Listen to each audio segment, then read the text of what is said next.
கோவையில் நாம் தமிழர் கட்சியின் தலைமை ஒருங்கிணைப்பாளர் சீமான் செய்தியாளர்களை சந்தித்து வருகிறார். அதனை நேரலையில் பார்க்கலாம்.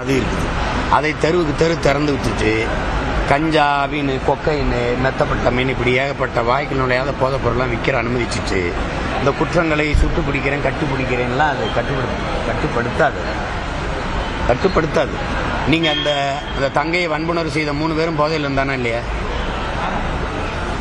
இப்போ இந்த திருநவன் என்ன மனநிலையில் இல்லை? நீங்கள் வெக்கப்படுங்க. சமூகம் திருட்டு சமூகமாக குற்ற சமூகமாக ஆயிடுச்சு. இந்த வெளியில் தெரியுது. அமைச்சரவையெல்லாம் அதுலேயும் இருக்கிறவன் அதிகாரத்தோடு திருடுறான், இது அதிகாரம் இல்லாமல் திருடுறான். அவ்வளோதான்.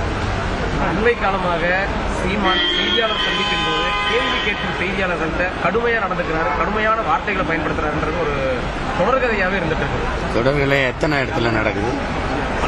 உங்ககிட்ட இது கடுமையாக நடந்துக்கிறாரா?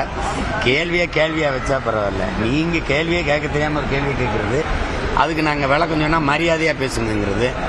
அப்போ கோவரமாக வராதா? எனக்கு மரியாதை கத்திச்சுக்கிட்டு எனக்கு கோவரமாக வராதா? நீங்கள் ஒரு அரசியலை சார்ந்து, ஒரு கட்சியை சார்ந்து ஒரு ஊடகத்தில் போய் இருந்துக்கிறீங்க. அவர் உங்களுக்கு காசு கொடுக்குறாரு, சம்பளத்தை வாங்குறதுக்கு முதலாளிக்கு விசுவாசமாக இருக்கிறீங்க. நான் அப்படி இருக்குன்னு அவசியம் என்ன இருக்குது?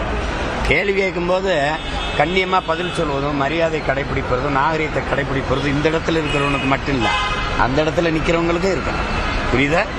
அதை கவனமாக. சகிப்புத்தன்மை ஒரு தலைவனுக்கு முக்கியமாக சொல்லி ஒரு கருத்துக்களும் வெளிவரும். எத்தனை இடத்துல சகிப்புன்னா என்ன வேணாலும் பேசுவில்லை.